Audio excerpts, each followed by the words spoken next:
একটা অরাজনৈতিক মঞ্চ। দেখবেন আমাদের এটার নাম হচ্ছে বাঙালি ঐক্য মঞ্চ। এখানে সবাই স্বাগত। যারা উদ্বাস্তু বান্ধব, যে যে মানসিকতায় থাকুন না কেন, প্রত্যেককেই আমরা এখানে স্বাগত জানাই। এটা হচ্ছে আমাদের আসল কথা।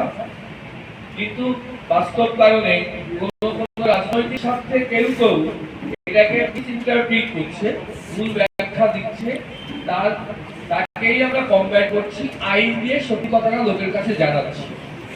তাই হয়তো অ্যাপারেন্টলি মনে হতে পারে যে আমাদের কোনো একটা রাজনৈতিক ভাবনা, যে বিশ্বাস করুন উদ্বাস্তুরা নাগরিকত্ব পেয়ে যাক, তারপরে সব উদ্বাস্তু নাগরিকত্ব অটোমেটিক বা পেয়ে গেলে আমাদের বাঙালি ঐক্যমঞ্চের কাজ সমাপ্ত হয়ে যাবে। আমাদের একটাই উদ্দেশ্য। তাই আপনারা অন্তত একটু আগে দাদা বললেন যে রাজনৈতিক মঞ্চে বাধ্যবাধকতা থাকে, অনেক সময় অনেক কথা অতিরঞ্জন করে বলতে হয়, আবার অনেক কথা চেপে যেতে হয়। যেটুকু আমার রাজনৈতিক দলের উপকারী বা পক্ষে যাবে সেটুকুই আমরা বলবো পরে। তো সেই জন্য কিন্তু আমাদের এই মঞ্চটা একটু পরে দেখবেন আমরা একেবারে খুব কষ্ট লাগবে, ব্রেনের চাপ লাগবে, যে ইংরেজি লেখা রয়েছে তার তর্জমা করে বলছি, কিন্তু আমার বক্তব্য রাখার জায়গা রাখেনি দাদা। ভীষণ কঠিন একটা বিষয়, একদম নিরস একটা বিষয়, এত সুন্দর রসসিক্ত করে দাদা বলে দিয়েছেন। আমি শুধু সেই কথাটাকে ফলো করে সার্কুলার গুলো বা আইনগুলো যা যা আছে তাই আমি হাতে কলমে দেখাবো, যাতে আপনারা আপনাদের বিভিন্ন অ্যাঙ্গেল থেকে যে কথাগুলি শোনেন নিজেরা যুক্তি খাটিয়ে কোনটা সত্যি সেটা বুঝতে পারেন, আর কি করণীয় নিজের ক্ষেত্রে সেটাও আপনারা বুঝে যাবেন। আর যেটা এক্সিকিউশনের পার্ট, সেটা হচ্ছে কেমন করে অ্যাপ্লিকেশন করতে হবে আর কেমন করে সার্টিফিকেট প্রসিডিউরটা হবে আপনার কাছে পৌঁছাবে, সেটাও আজকে পারলে একটু ধৈর্য ধরে শুনবেন। আমরা দেরি করেছি তার জন্য দুঃখিত, কিন্তু বিশ্বাস করুন দেরি করেছি এই সার্টিফিকেটের জন্যই, যাতে আরো সহজ সরল ভাবে পাওয়া যায়। আমরা ঘর থেকে বেরিয়েছি, দাদা 8টা 8:30 ঘর থেকে বেরিয়েছেন, আমি ঘর থেকে বেরিয়েছি 10টার সময়। আমরা সারা কলকাতায় এই বিষয়ে কাজ করে, আপনারা জানেন সার্টিফিকেট যিনি দেন তিনি হচ্ছে ডাইরেক্টর সেন্সাস অপারেশন, অর্থাৎ জনগণনা দপ্তরের ডাইরেক্টর। তিনি কিন্তু সই করে সার্টিফিকেটটা ইস্যু করেন। আজকে প্রথম, এখনো পর্যন্ত কোন নেতৃত্ব, কোন সমাজসেবী সংস্থা সেখানে গিয়ে তাদেরকে ধাক্কা দিতে পারেনি। যে ধাক্কাটা দাদা দিয়ে এসছেন, ওনার সঙ্গী মাত্র আমি, দাদা দিয়ে এসছেন, সত্যি কথা বলতে হবে আমাকে। দাদা সেখানে গিয়ে ধাক্কা দিয়েছে, দাদাকে আমি সঙ্গ দিয়েছি, যে কোথায় কোথায় ওরা ভুল করছে বা কোথায় কোথায় ঠিক করা উচিত, ঠিকটা হচ্ছে না, এই কথাটা বলতে ভালো লাগবে। কোথায় কোথায় ঠিক করা উচিত সেই ঠিকটা হচ্ছে না, আমরা চোখে আঙুল দিয়ে দেখিয়ে দিলাম। লজিক আইন এমন একটা জিনিস, সেটা যদি কেউ মান্যতা না দেয়, তাকে যদি বলা হয় এটা আপনাদের দেওয়া আইনে আছে আপনি দিচ্ছেন না, তার তো আমাদের উত্তর থাকে না। ওরা বেসিক্যালি স্পিচলেস হয়ে গেছে, উত্তর দিতে পারেনি, শুধু বলছে আমরা দেখবো। আমি বললাম কবে দেখবে? কথা আদায় করে নিয়ে এসছেন দাদা, সেপ্টেম্বরের মাঝামাঝির মধ্যেই তারা তাদের ভুলগুলো সংশোধন করে নেবে। তার জন্য দাদার জন্য এবার হাততালি দিন।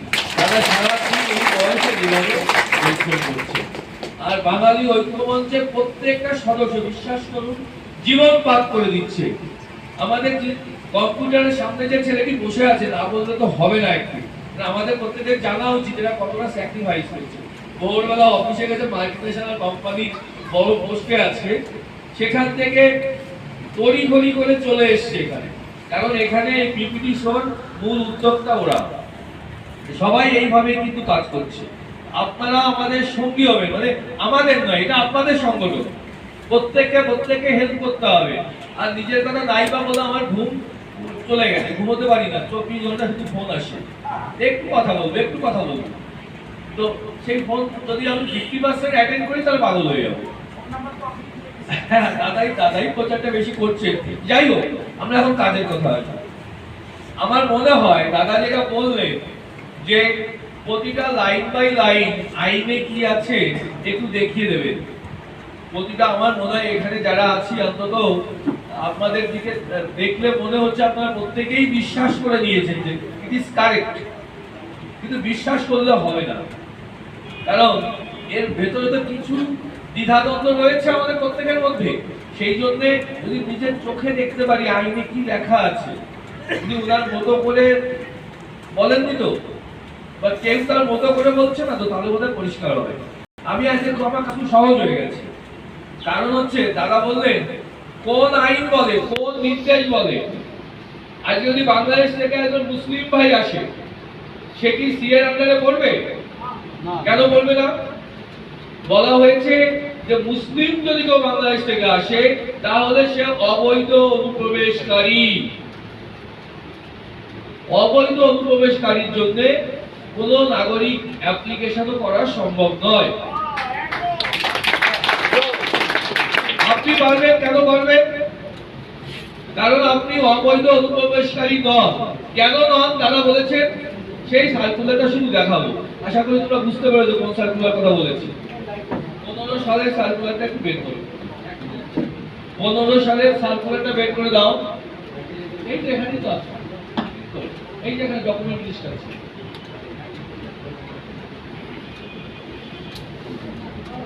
কোথায় ওটা?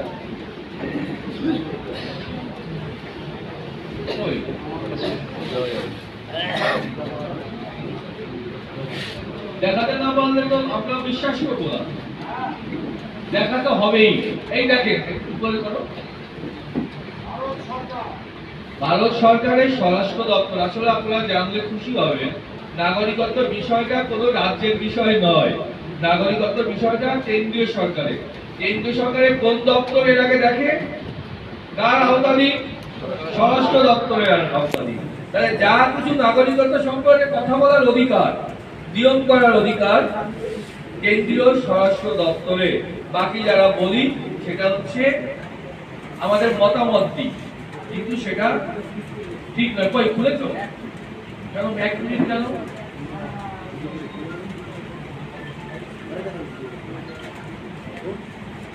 একটা পর্দাটাও ভালো না, খুললে তো একটু আগে, যেটা খুললে সেটা কোথায় গেল? যাই হোক, আমি বলতে রাখি, আপনারা দেখে নেবেন, খুললে একটু দেখিয়ে দিচ্ছি। সেটা হচ্ছে 2015 সালের 7ই সেপ্টেম্বর দুটো নোটিফিকেশন হয়, 685 আর বের করেছো, এই তো এটা দাও।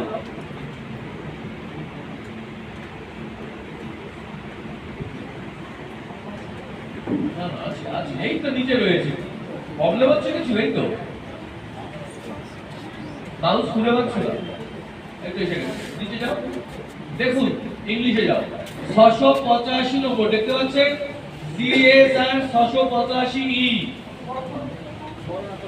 685E, ডেট অফ নোটিফিকেশন 7ই September 2015, ministry of home affairs. তারা বলেছিলেন, দেখুন তারা বলেছে যে পাসপোর্ট অ্যাক্ট, দাও পাসপোর্ট অ্যাক্ট যেটা আছে না, 1920 সালে যে পাসপোর্ট অ্যাক্ট ছিল আমাদের সেই সময়, সেই পাসপোর্ট অ্যাক্টে 14 সালের 31শে ডিসেম্বর, এখানে লেখা আছে 14 সালের 31শে ডিসেম্বর, এই যে 31শে ডিসেম্বর 2014, এর মধ্যে যে সমস্ত হিন্দু, দেখুন পাকিস্তান বাংলাদেশ থেকে যে সমস্ত হিন্দু, এই হিন্দু লেখা আছে, বাকিগুলো বলবো আমরা, সময় নষ্ট হবে।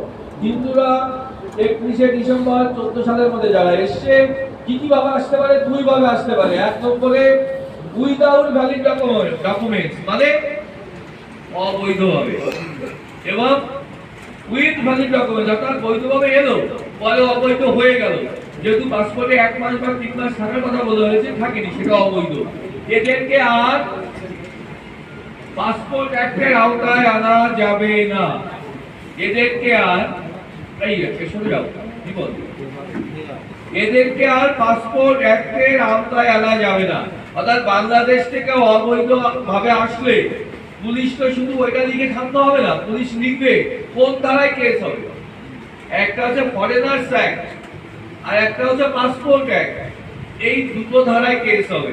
তো এই যে প্রথম নম্বর সার্কুলারে পাসপোর্ট অ্যাক্ট থেকে ছাড় দিয়েছে, পরে সার্কুলারে যাও 685 নম্বর সার্কুলারে, তারপর পরে যাও। তারপরে 686 তে কি বলেছে? ওই একই কথা বলেছে, ফরেনার্স অ্যাক্ট থেকে ছাড় দেওয়া হলো। এই যে ফরেনার্স অ্যাক্ট 46 এর থেকে ছাড় দেওয়া হলো, অর্থাৎ বলা হলো 31শে ডিসেম্বর 2014 মধ্যে যারা এসছে তাদের এগেইনস্টে আর এই ধারে কেস হবে না। তারা কি হলো? তাদেরকে আর ইললিগ্যাল মাইগ্রেন্ট বলা যাবে না, এখানে লেখা আছে। যাও তো নিচে যাও। তাদের ছাড় দেওয়া হলো বিকজ তাদেরকে আর আমরা ইললিগ্যাল মাইগ্রেন্ট বলতে পারবো না। চলে যাও। বোঝা গেছে এটুকু? তাহলে দাদা যেটা বললেন, হ্যাঁ আচ্ছা আচ্ছা আচ্ছা আচ্ছা, যারা আপনারা দেখে নেন সার্কুলারটা, আমরা এখানে যে আমাদের যে বাঙালি ঐক্যমঞ্চ রয়েছে তাদের হোয়াটসঅ্যাপ গ্রুপে আছে এটা অলরেডি। আপনারা তোমরা যারা আছো সবাই আমার ছোট ভাই, সেই জন্য বলছি তুমি করে বলছি, তোমরা গ্রুপে শেয়ার করবে, যে চাইবে সঙ্গে সঙ্গে তাদেরকে দিয়ে দেবে। জেরক্স করা আছে, কত জেরক্স দেবে হোয়াটসঅ্যাপে দিয়ে দেবে, নিজেরা প্রিন্ট আউট করে নেবে। কোন থানায় কোন জায়গায় যদি বাংলাদেশি বলে হ্যারাস করতে চায়, বলবে কোন থানায় কেস দেবেন স্যার একটু আমাকে বলুন। কারণ আমাকে আপনি বাংলাদেশে বলছেন, আমার 14 সালের 31শে ডিসেম্বরের আগে আমি চলে এসেছি এখানে, তাহলে আমাকে তো আর ফরেনার্স একটা কেস দিতে পারবেন না। আমাকে তো আপনি পাসপোর্ট নিয়ে আসিনি বা এসে পাসপোর্ট ফেলে দিয়েছি, সেই ধারায় তো কেস দিতে পারবেন না, কারণ আমি হিন্দু, আমাকে ছাড় দেওয়া হয়েছে। তাহলে আপনি একটু কেসটা লিখুন, ভাই চোর ডাকাত ধর্ষণকারী এইসব কেস দিতে পারবেন। কিন্তু বাংলাদেশ থেকে ইলিগালি এসেছি এই কেস আর দিতে পারবেন না। কিসের ধারা মুখে বললে তো হবে না, এই ধারা অনুযায়ী, এই সার্কুলার অনুযায়ী আর কেস দিতে পারবে না। পরিষ্কার বোঝা গেছে? নেক্সট আমি চলে যাচ্ছি, দাদা যেটা বললেন। তারপরে 19 সালে যে আইনটা পাস হলো, 19 সালে যে আইনটা পাস হলো, সেই আইনে কি বলা আছে? দাদা বললেন না যে কেস আর থাকবে না, কেস যদি থাকে সেটা বন্ধ হয়ে যাবে, তাই তো? সেটা আমি দেখিয়ে দিচ্ছি। যাও বলে চলে যাও, 6B তে চলে যাও। এই আইনটা আমরা পপুলার ভাষায় ক্যা বলি বা CAA 2019 বলি, কিন্তু এটা বেসিক্যালি আমাদের যে অ্যাক্ট আছে 1955 সালে নাগরিকত্ব যে অ্যাক্ট, সিটিজেনশিপ অ্যাক্ট আছে, সেই অ্যাক্টের আরেকটা ধারা যোগ হয়েছে। সেই ধারাটা কোথায় রাখা আছে? 6B ধারা। 6 ধারা কমপ্লিটলি ডিলস উইথ, কমপ্লিটলি এটাকে এটা আচরণ করে, মানে ব্যবহার করে, কাজে লাগে ন্যাচারালাইজেশনের জন্য। অর্থাৎ নাগরিকত্ব অনেকগুলো ধারা আছে, তার মধ্যে স্বাভাবিকীকরণ যে ধারা সেটা হচ্ছে 6 ধারা। 6 নিজে একটা ধারা, 6A একটা আসামের জন্য ধারা, সেটাকে আলোচনার বিষয় নয়, ওটা এক্সক্লুসিভলি শুধু আসামের জন্য। এটা হচ্ছে 6B ধারা। দেখবেন আমাদের যারা বন্ধুরা বিরোধী পক্ষ, তারা এই নিয়ে কোনো কথা বলে না। আমরা যখন বক্তব্য রাখি দেখাই, আমাদেরটা নিয়ে আইনগতভাবে কোনো তর্ক করে না, ব্যক্তিগত আক্রমণ করে আর উল্টো কথা বলবে আসামে কি হচ্ছে। আসামে তো 6A ধারা, আমাদের বাকি রাজ্যগুলো আমাদের জন্য 6B ধারা। তাহলে আমাদের যে ধারায় নাগরিকত্বের কথা বলা হচ্ছে সেটা নিয়ে কথা বলি আসো, সেটা কিন্তু বলবে না। তো 6B ধারায় কি আছে দেখুন। ওই আগে বলেছিলাম তাদের ছাড় দেওয়া হয়েছে, দাদা বলার জন্যই দেখে যাদের ছাড় দেওয়া হয়েছে, ওই যে পাসপোর্ট অ্যাক্ট 1920, আর একটা রয়েছে ফরেনার্স অ্যাক্ট 1946, একটু আগে দেখালাম। যাদের ছাড় দেওয়া হয়েছে, কাদের ছাড় দেওয়া হয়েছে? বাংলাদেশ থেকে আগত হিন্দুদের জন্য।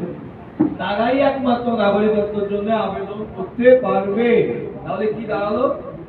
এটা দাঁড়ালো যে অন্য কেউ মুসলিম সম্প্রদায়ের লোক আসলে কিন্তু এই 6B ধারায়, 6B নিয়ে কথা বলছি, 6B ধারায় কেউ আবেদন করতে পারবে না। পৃথিবী এই একটাই আইন পাস হয়েছে পৃথিবীতে নাগরিকত্ব নিয়ে, যেখানে অবৈধভাবে প্রবেশ করলেও তাকে নাগরিকত্ব দেওয়া হচ্ছে, কথা বলা হয়েছে। পৃথিবীর একটাই আইন, যে আইনে বলা হয়েছে আপনি কবে থেকে নাগরিকত্ব চান বলুন। যত সার্টিফিকেট এই জীবনে আমরা অর্জন করেছি, ভোটার কার্ড, আধার কার্ড, রেশন কার্ড, মাধ্যমিক, উচ্চ মাধ্যমিক, পাসপোর্ট কবে থেকে দিয়েছে আমাদের? যেদিন ইস্যুইং অথরিটি সই করেছে, আজকে সই করলো, সেদিন থেকে তো আমাদের সেই সার্টিফিকেট হয় নাকি? এই একমাত্র সার্টিফিকেট যেটা আমি যেদিন চাইবো সেদিন থেকে চালু হয়ে যাবে। ধরুন মিস্টার এক্স বাংলাদেশ থেকে বা পাকিস্তান থেকে ৭৫ সালে এসছে, এখনো যে আবেদন করেছে নাগরিকত্ব কবে থেকে হওয়া উচিত? আজকে থেকে হওয়া উচিত তো, যেদিন দেবে। এটা একমাত্র সার্টিফিকেট সারা পৃথিবীতে, আপনি যেদিন থেকে চাইবেন সেদিন থেকে কার্যকরী হবে। আছে নাকি পৃথিবীতে দেখার দরকার? আমাদের যে বিরোধী বন্ধুরা ইউটিউবার বিভিন্ন ভাবে কথা বলে, তাদের জিজ্ঞেস করবেন তো পৃথিবীর কোন সার্টিফিকেট আছে যে আপনি যেদিন থেকে চাইছি সেদিন থেকে দেবে? এইটা কেন দেবে? একটু দিমাগ লাগাতে হবে, ব্রেন খাটাতে হবে। কারণ যারা উদ্বাস্তু বাংলাদেশ থেকে ফেজ ওয়াইজ বিভিন্ন ভাবে এসেছে, বিভিন্ন সময় এসেছে, এসে দীর্ঘদিন ভাবে নাগরিকত্বহীন ভাবে তারা গল্প করে শুনিয়েছে পাসপোর্ট করতে হয়েছে কিভাবে, রেশন কার্ড করতে হয়েছে কিভাবে, বিভিন্ন ভাবে ঘুরিয়ে ফিরিয়ে দীর্ঘদিন ধরে লেখাপড়া শিখে চাকরি ইত্যাদি ইত্যাদি বাড়ি ঘর করা হয়েছে।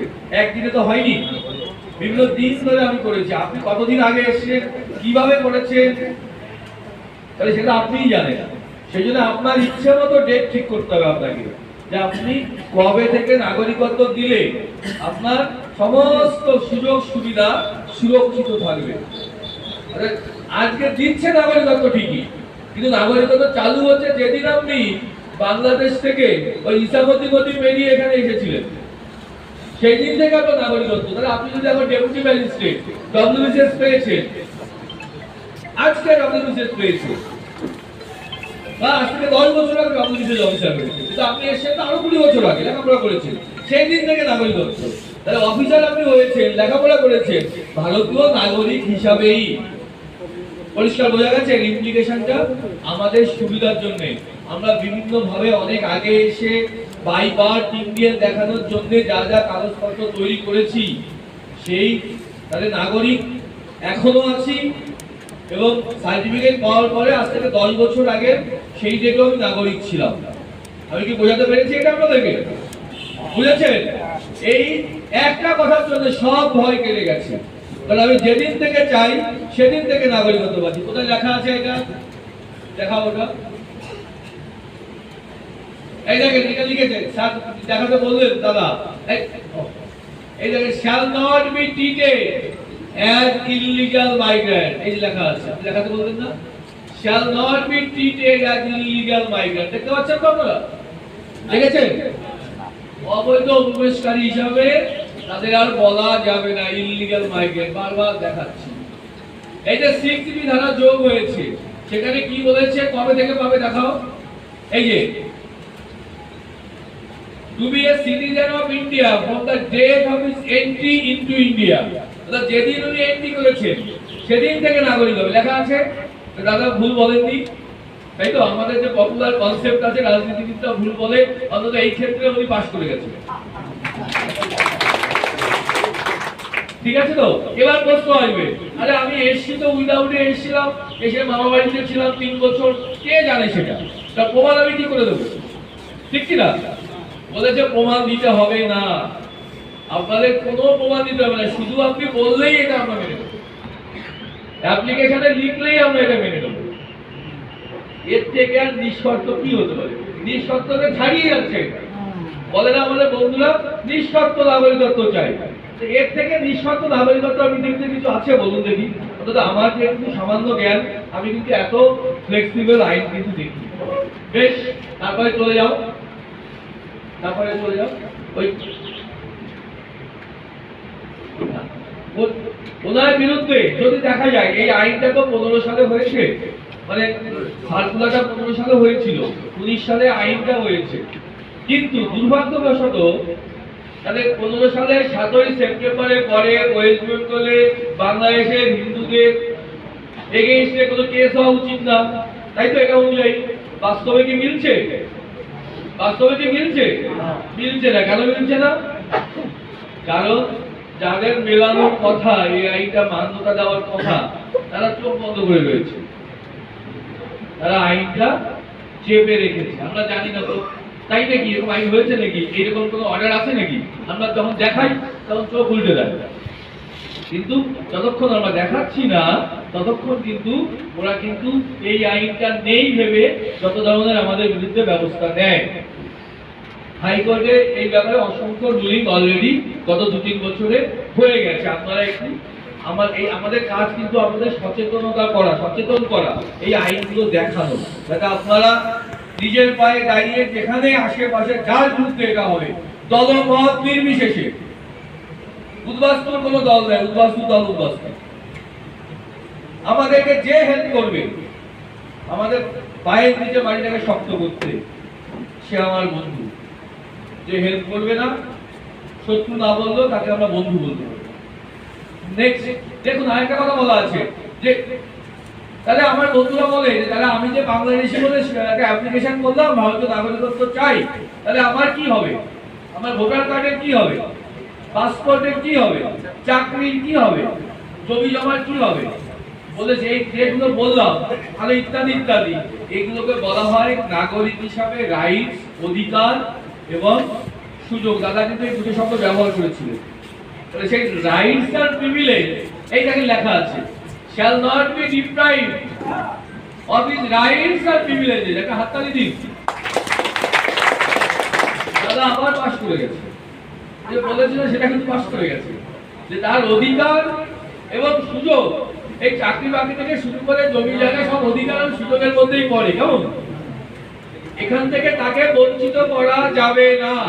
সে যদি ডিক্লেয়ার করে আমি বাংলাদেশের উদ্বাস্তু, আমি নাগরিকত্ব চাই, অ্যাপ্লিকেশন করলে তাকে এই পর্যন্ত যা অধিকার তিনি পেয়েছেন সেখান থেকে তাকে বঞ্চিত করা যাবে না। বলেন, ভয় কি কাটছে অল্প অল্প করে? কেটে যাচ্ছে?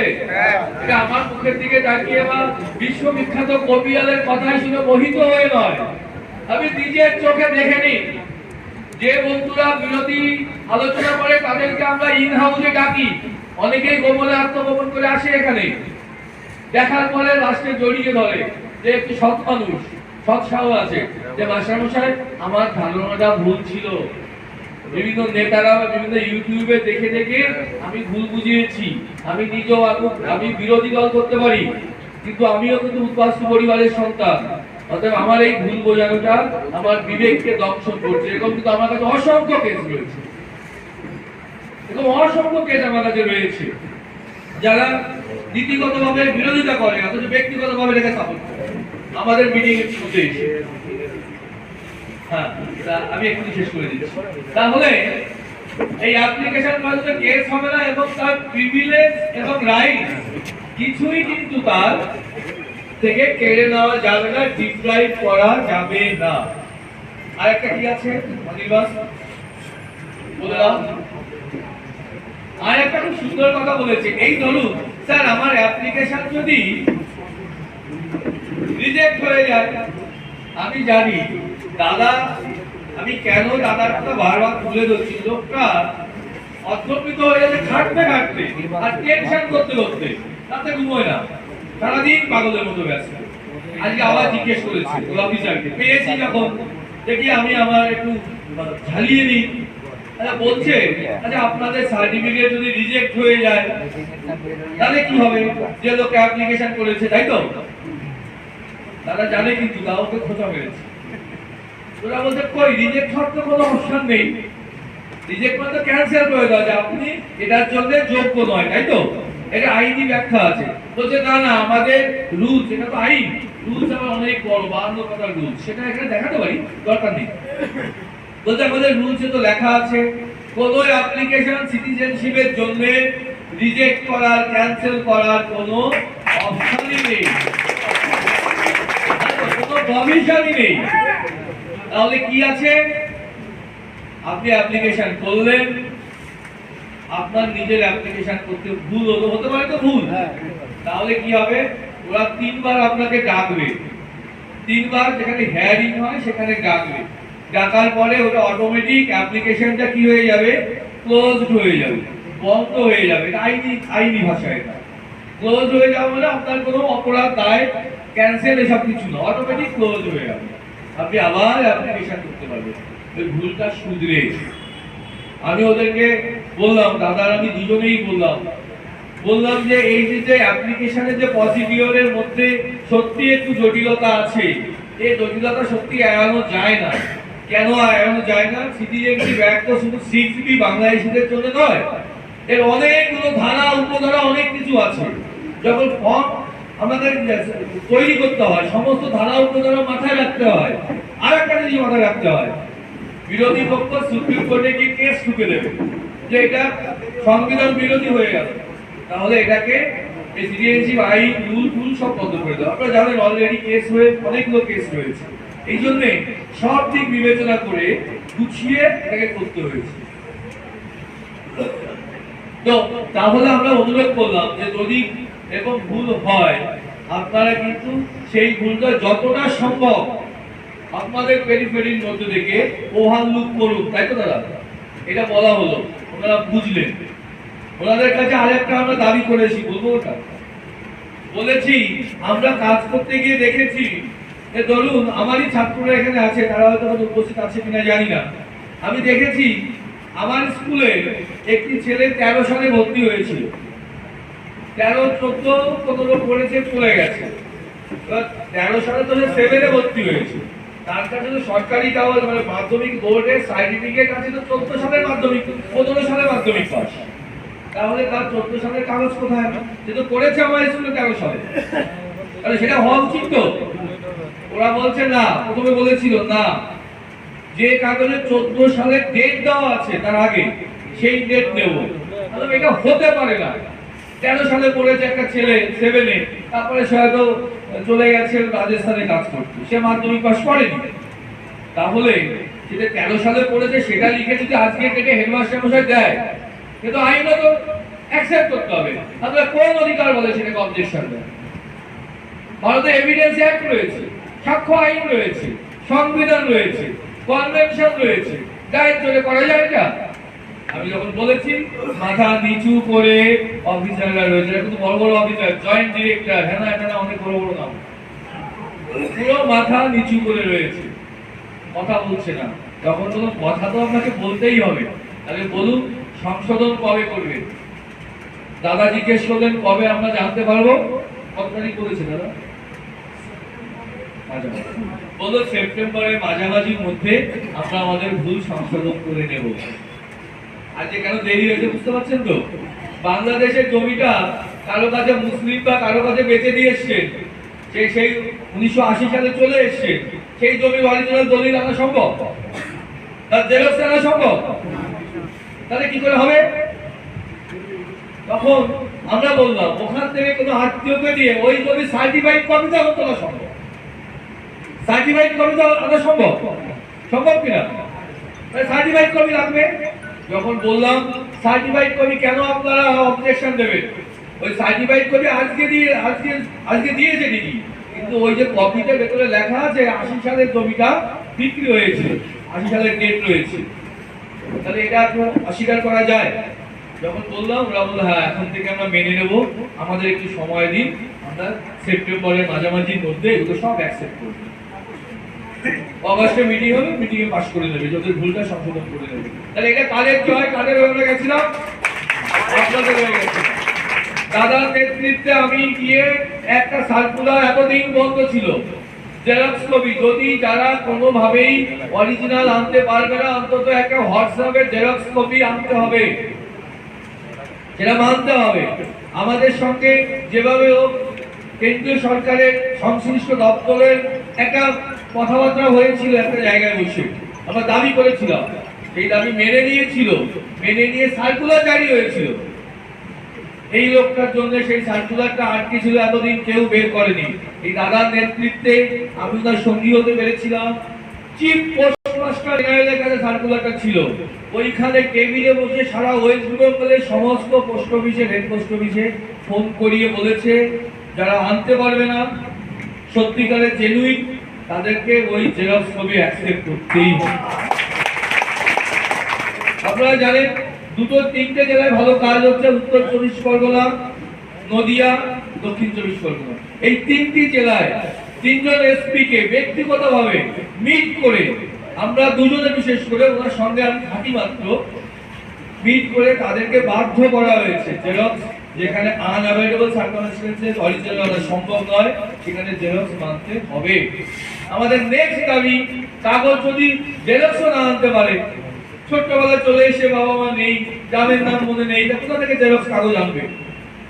কাগজ না থাকলেও একটা উপযুক্ত ব্যবস্থার মাধ্যমে তোমাকে দেখতে হবে কি হিন্দু কিনা, 14 সালের আগে এসে কিনা সেটা রাখো, সেটা দেখানো সহজ, বাড়ি গিয়ে ইনকোয়ারি করলেই হয়ে যাবে।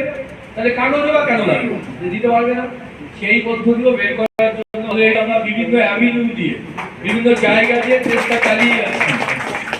আর শুধু হাততালি দিলে হবে না, এটার জন্য যদি আন্দোলন করতে হয়, যদি আন্দোলন করতে হয়, তাতেও আমরা রাজি আছি। সমস্ত দলমত সমস্ত উদ্বাস্তুরা এক হয়ে যাবে। দাদা এখানে উপস্থিত আছেন কিন্তু এমএলএ হিসাবে নন, আমি জানি উনি উদ্বাস্তুদের নেতৃত্ব, উনি আজকে আন্দোলন করছেন না, উনি এমএলএ হয়েছেন 21 সালে, তাই তো? আন্দোলন করছেন কত সাল থেকে? 2004 সাল থেকে সারা ভারতবর্ষ জুড়ে উদ্বাস্তু আন্দোলন করেছেন নাগরিকত্ব ইস্যু। তার জন্য দাদাকে আমরা যত না এমএলএ বলবো তার থেকে অনেক বলবো উদ্বাস্তু আন্দোলনের পুরোধা।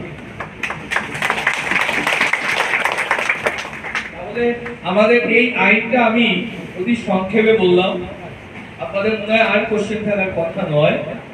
এবার নেক্সট পার্টে চলে আসবে রুলস, কি করে অ্যাপ্লাই করবেন, কি কি কাগজ লাগবে, যেটা 90% মানুষের মধ্যে কোশ্চেন, তাই তো? নাকি রুলসে আমাদের বেসিক্যালি একটা কাগজ লাগবে, শুনে রাখবেন কটা আছে মোট বাংলাদেশের কাগজ, কটা আছে লিস্টে? 10টা, 9টা। আমি বলবো 9টা নয়, যে কোনো কাগজ। যদি বলা হয় এইটা আনো অথবা এটা আনো অথবা এটা আনো অথবা যে কোনো একটা আনো, তো যে কোনো এনি মানে তো যে কোনো একটা কাগজ আনো, তাহলে কি দাঁড়ালো? 9টা হলো না সব হলো? বলুন আপনারা, কি হলো? সব হলো তো? এটা আনো বা এটা আনো বা এটা আনো, যে কোনো একটা, অথবা যে কোনো একটা আনো, তার মানে কি? তার মানে যে কোনো একটা বাংলাদেশের সিল, হ্যাঁ শাপলা বোধহয় না ওদের চাকরির চিহ্ন বা স্কুল, একটা সিল আনলেই হলো। আমরা চেষ্টা করেছি, বাংলাদেশে আপনি সত্যি 5 পর্যন্ত করেছেন, তারপরে চলে এসেছেন, সার্টিফিকেট কি বগল করে এনেছি নাকি আপনি? তাহলে এখন যদি সেই পুরোনো যে স্কুলে পড়েছি সেখান থেকে যদি সার্টিফিকেট না হয় সেটাও মানতে হবে। সেটা আমি করেছি, কেন মানবেন না? ওরা সময় নিয়েছে বললাম না সেপ্টেম্বর পর্যন্ত, তাহলে অনেক সোজা হয়ে যাবে। যে আমি যে স্কুলে পড়েছিলাম 4-5-এ পড়েছিলাম, সেখান থেকে এখন যে হেডমাস্টার আছে তার রেকর্ড আছে বাংলাদেশে, তাহলে এটা কাগজ আজকাল যেটা ইস্যু করে দিলেই তো হয়ে যাবে। আপনারা বুঝতে পারছেন তো? হ্যাঁ, আমাদের যাত্রা কোন দিকে? আমরা আবার প্রেশার করেছিলাম কেন্দ্রীয় সরকারের উপরে যে 95% লোক বুঝতেই পারছে না, এই কাগজ আনতে পারছে না, কোনটা আনবে কার আনবে বুঝতে পারছে না, তাহলে অ্যাপ্লিকেশনটা করতে দিতে হবে না। তখন ওরা একটা অপশন দিয়েছে, 10 নম্বর option, I will submit the relevant document before the district level committee। যেখানে হেয়ারিং হবে জেলায়, সেখানে আমি কাগজ জমা দেব। এর মানে কি আপনারা কি বুঝতে পারছেন? এর মানে কি বোঝা যাচ্ছে? কি এর মানে হচ্ছে বুঝে নিতে হবে, মাইক্রোফোনে বলা যাবে না। আজ থেকে 3-4 মাস পরে মানেটা ভালো করে বুঝে নিন।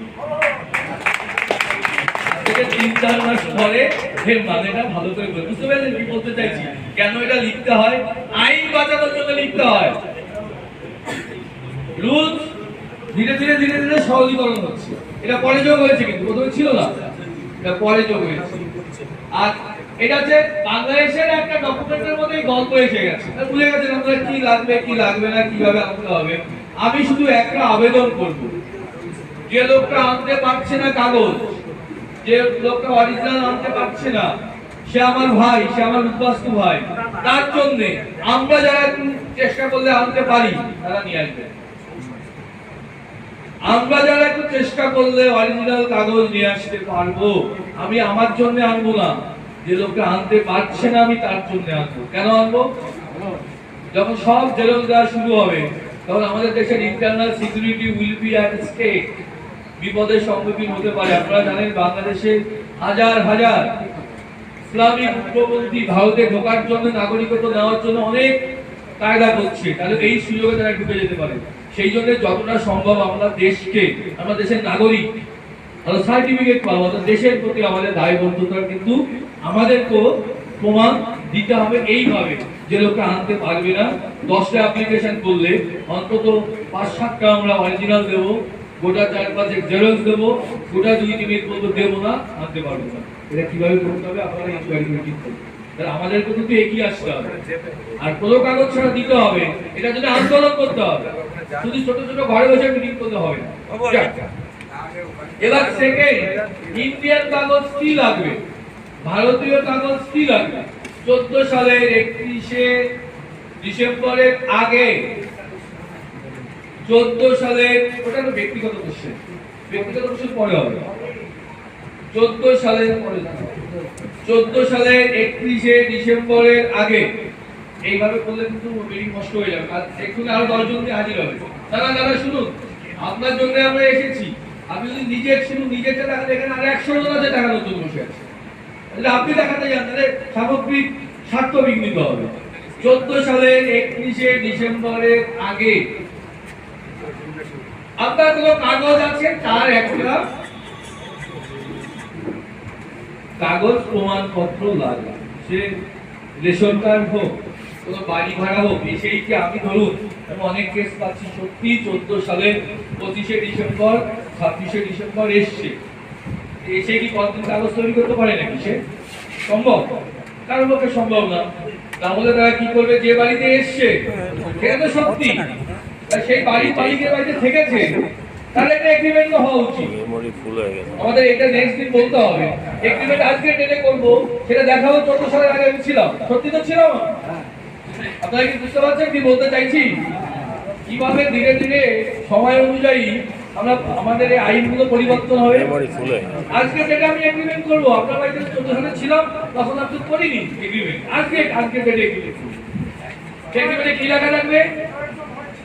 প্রয়োজন হচ্ছে তাই, আগে তো প্রয়োজন হয়নি। বাস্তবে এসে আমি তখন 14 সালের 25শে ডিসেম্বর আমি এগ্রিমেন্ট করবো, সম্ভব কারোর পক্ষে? তাহলে আজকে ডেটে করবো। আপনারা কি বুঝতে পারছেন কি কাগজ লাগবে আর না লাগবে? আর এর থেকে যদি আরো খরচা করে বলতে হয় তাহলে আর বলা যাবে না। আর দাদা বলে দিয়েছে, আর কিছু বলবেন না। আর যারা বোঝান আপনারা বুঝবেন যে কিভাবে অ্যাপ্লিকেশন করতে হবে। আচ্ছা বেশ, আর কি লাগবে? দাদা যাবেন না, আমরা ভোরবেলা বেরিয়েছি, আপনি হয়তো 4টের সময় আছেন, একটু বসুন, আপনার ভালো লাগবে। আর কি কাগজ লাগবে?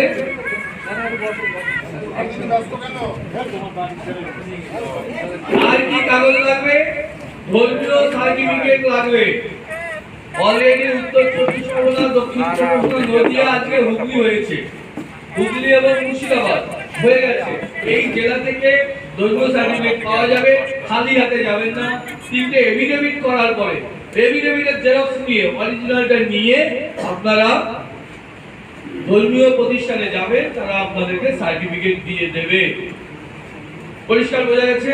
যদি আপনারা খুঁজে না পান, আমাদের সাহায্য চাইবেন, আমরা সাহায্য করতে পেরে কৃতার্থ হব। আপনারা সাহায্য চাইবেন।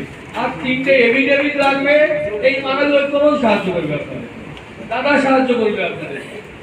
আর কি লাগবে? 3টে এফিডেভিট, সেটা প্রসিডিউরাল ব্যাপার, সেটা এমনি আমরা কোর্টে কাউকে বলে রাখা আছে, যারা করে তাদের কাছে নাম ঠিকানা দিলে এফিডেভিট করবে। ঠিক আছে? তাহলে এই দাদাকে আমি ছেড়ে দেবো, দাদার ইমার্জেন্সি আছে, বেরিয়ে যাচ্ছে এক্ষুনি 5 মিনিট হয়ে যাবে। দাদাকে আরো 5 মিনিট বসে যাচ্ছি জোর করে, তো বাড়ি যেতেই হবে। তো যাই হোক, এই হচ্ছে আমার কাগজপত্র লাগবে। তাহলে বাংলাদেশের কি লাগবে বলুন ম্যাডাম, বলুন বাংলাদেশের কি লাগবে? জোরে বলুন। যে কোনো একটা কাগজ, বুঝেছেন? বাংলাদেশের ছিল। আচ্ছা বসুন। আর এই ম্যাডাম বলুন, ইন্ডিয়ার কি কাগজ লাগবে? যে কোনো একটা কাগজ, বাড়ি ভাড়ার এগ্রিমেন্ট হলেও হবে। ঠিক আছে? আচ্ছা, আর ধর্মীয় কাগজ তো চিনেই পাওয়া যাচ্ছে, 3টে এগ্রিমেন্ট কোর্টে গেলে 50-100 টাকা দিলে সেটাও পাওয়া যাচ্ছে। তাহলে অ্যাপ্লিকেশন করাটা কি খুব কঠিন হয়ে যাচ্ছে? কাগজপত্র জোগাড় করতে। একটা কঠিন আছে, দাদাকে ছেড়ে দিয়ে সেটা দিয়ে দেখাবো, যারা আগ্রহী তারা দেখবে। সব অ্যাপ্লিকেশন আমরা করতে পারবো না, আমাদের তো লিমিটেড ক্ষমতা। তাই কি করে অ্যাপ্লিকেশন করতে হবে, যেখানে ভুল হয় সেই জায়গাগুলো একটু আঙুল দিয়ে দেখাবো, ওয়েবসাইটে চলে যাবে। আর দাদাকে আমি বসিয়ে রাখবো না, দাদা যদি একটু শুভেচ্ছা বার্তা দিয়ে যান। আপনারা অতি সত্তর আপনাদের বাড়ির পাশেই তো দাদার বাড়ি, আর এখানে আপনারা একটু ক্যাম্প করার ব্যবস্থা করেন। যারা শিক্ষিত ছেলেপেলে আছেন এই সময় মানুষের পাশে দাঁড়িয়ে তারা যাতে সহজে আজকে শিখে যান এবং দাদার বাড়িতে গিয়ে ট্রেনিং নিয়ে আসেন কিভাবে আপনি ইয়েস নো, এটি হচ্ছে মারাত্মক ব্যাপার, কোনটা ইয়েস কোনটা নো এই বিষয়টা আসলে জেনে যান, লিখে নিয়ে যান। আর আরও যাদের ট্রেনিং দিতে ইচ্ছে করে দাদার বাড়িতে রবিবারে গিয়ে ডেট নিয়ে নেবেন, রোববার ঘুরে বেড়াচ্ছেন যখন এইগুলো করে অন্তত মানুষজনকে যাতে আপনারা তাড়াতাড়ি করে অ্যাপ্লিকেশন করাতে পারেন এগুলো করার। সবাই ভালো থাকবেন। আমাকে বাড়িতে যেতে হচ্ছে, প্রচুর লোকে বসে আছে বাড়িতে। আবার বলুন ভারত মাতা কি জয়, ভারত মাতা কি জয়, ভারত মাতা কি জয়। এই যে এখন শেষের দিকে দেখানো হচ্ছে না, দেখে কিন্তু যাবেন না, কারণ অ্যাপ্লিকেশন যদি করতে ভুল হয়ে যায় অসুবিধা আছে। একদম পুঙ্খানুপুঙ্খভাবে এখান থেকে লিখে নিয়ে যান। আপনি একদম বলে দেবেন যে কোন কোনটা ইয়েস হবে কোন কোনটা নো হবে, তাহলে আর কোনো ঝামেলা থাকবে না। হরিবল, সবাই ভালো থাকবেন। আচ্ছা, আমার একদম প্রিয় ছাত্র যুবরাজ, ও উদ্বিগ্ন হয়ে বললো, স্যার অনেকে না বুঝতে পারছে না কারা কারা অ্যাপ্লিকেশন করবে কারা কারা করবে না, তাই তো? এটা বলতে চাইছিস তো? কারা কারা অ্যাপ্লিকেশন আমি জানি না, আপনারা কারা কারা অ্যাপ্লিকেশন করার জন্য এলিজিবল আর কারা কারা অ্যাপ্লিকেশন করার জন্য এলিজিবল নয় আপনারা জানেন কি? তা বলে দেবো একবার। তবে বলে দেবো একটা শর্ত আছে, এটা একবার বলে বুঝে নিতে হবে, খুব সহজ কথা। যার জন্ম এই ভারতবর্ষে, অর্থাৎ এখনকার যে ভারতবর্ষ, 47 সালের পরের যে ভারতবর্ষ, এর মাটিতে হয়নি। আমি ব্যক্তিগতভাবে বিশ্বাস করি খুলনা, যশোর, ঢাকা ওটাও ভারতবর্ষ। সেই জন্য আমি এইভাবে ব্যাখ্যা করলাম। 47 সালের 15 আগস্টের দিন যে ভারতবর্ষ তৈরি হয়েছে, এর মধ্যে যার জন্ম হয়নি তারা সিটিজেনশিপ অ্যাপ্লিকেশন করার জন্য এলিজিবল। আমি কি বোঝাতে পেরেছি? এবার কোশ্চেন করবেন, স্যার আমি তো আমার ছেলের জন্য রেশন বার্থ সার্টিফিকেট করেছি, এসব প্রশ্ন করবেন না, কারণ ওই বার্থ সার্টিফিকেট টাকা দিয়ে করেছেন, ওই টাকা দিয়ে চাকরি হয়েছিল দেখেন সব চলে গেছে, তো ওই বার্থ সার্টিফিকেট যে কোনো সময় চলে যাবে। গত সপ্তাহে মহারাষ্ট্রে 40,000 বার্থ সার্টিফিকেট ক্যান্সেল হয়ে গেছে এবং সবাই বাঙালি ম্যাক্সিমাম। তার এখান থেকে পরিযায়ী শ্রমিক গিয়ে বা বাংলাদেশ থেকে গিয়ে করেছে, বা বাংলাদেশের অনুপ্রবেশকারী মুসলিমরা রয়েছে। তো সেই জন্য এটা কোশ্চেন করবেন না, এ আছে তা আছে, সত্যিকারের সত্যি কথা বলে নাগরিকত্ব সার্টিফিকেট নেব এই মানসিকতাটা পোষণ করতে শুরু করুন। ভয়ে আর লুকিয়ে থাকবেন না, এখানে ভয়ের কোনো জায়গা নেই, আইনে আমি দেখিয়ে দিয়েছি। অতএব যাদের জন্ম, আমি আরেকবার বলছি, বাংলাদেশে বা পাকিস্তানে হয়েছে, তারাই অ্যাপ্লিকেশন করার জন্য যোগ্য। হয়ে গেল এটা? আর কিছু কোশ্চেন? বেশ, নেক্সট হচ্ছে যে অ্যাপ্লিকেশন করব কি করে। অ্যাপ্লিকেশন করার সবথেকে বড় সমস্যা দাঁড়িয়েছে, দেখবেন আপনারা কেন আমাদের এত খাটনি হচ্ছে, কোন সাইবার ক্যাফে এই অ্যাপ্লিকেশন সঠিকভাবে করতে পারছে না। সাইবার ক্যাফেতে যাবেন না, এটা মনে রাখতে হবে। এখন এটা একটা জটিল বড় আইনটাকে গুছিয়ে প্রশ্ন উত্তর পর্বের মাধ্যমে ওই অনলাইনে আপনার কোন ফর্ম হবে, কিভাবে হবে, সেটা ঠিক করতে হবে। আজকে আমাদের কথোপকথনে অনেক উঠে এসছে। কদিন আগে একটা ঘটনা ঘটেছে, এক ভদ্রলোক 80 ইয়ার্স ওল্ড, তিনি সিটিজেনশিপের জন্য অ্যাপ্লিকেশন করেছিলেন। তিনি দেখাচ্ছে, উদাহরণ দিলে বুঝতে পারবেন কেন কঠিন। তিনি অ্যাপ্লিকেশন করেছিলেন, তিনি ডেট অফ এন্ট্রি দিয়েছেন ইন্ডিয়াতে, কবে থেকে নাগরিক হতে চাও ডেট দিতে হয় না, তিনি ডেট দিয়েছেন ধরে দিলাম 1995 সালের এপ্রিল মাস, 1 এপ্রিল উনি এই দেশে এসছেন বলেছে। তা খুব ভালো, তাহলে এই দেশের কাগজ দিতে হবে একটা। উনি দিয়েছে একটা বিদ্যুৎ বিল, ইলেকট্রিসিটি বিল, বিলটা দিয়েছে এপ্রিল মে মাসের বিল, কিন্তু কালেকশন ডেট লেখা রয়েছে ওটা 90 সালে। বুঝতে পেরেছেন কি বলছি? বুঝতে পেরেছেন? দেখাচ্ছে আমি 95 সালে এসছি, কিন্তু যে বিলটা দিয়েছে উনি তো ভেবেছে 95 সালে এসছি, এপ্রিল মাসে মে মাসের বিলটা আমি দিয়ে দিই, কিন্তু বিলে আবার লেখা রয়েছে কবে ডেট অফ কালেকশন, সেটা আবার তো 90 সালে ডেট অফ কালেকশন, মানে উনি নিয়েছিলেন। তাহলে নিজের চালে নিজে জড়িয়ে বললেন কিনা? বলছেন 95-তে এসছি, আবার বিদ্যুৎ বিলের প্রমাণ করছে উনি 90 সালে বিদ্যুৎ বিল এখানে ইলেকট্রিক কানেকশন নিয়েছে। কেউ দিতে পারবে সার্টিফিকেট? ওই লোকের চাকরি চলে যাবে তো। আমি যদি ওখানে থাকতাম আমিও দিতে পারতাম না, আপনিও দিতে পারতেন না। তাহলে এই যে ডকুমেন্ট বাংলাদেশে, ধরুন আপনি বলেছেন আমি 90 সালে এসছি, ঠিক আছে, তাহলে বাংলাদেশের ডকুমেন্ট আমি কি 95 সাল বা 92 সালে দিতে পারবো? কারণ আমি তো বলেছি 90 সালে চলে এসেছি।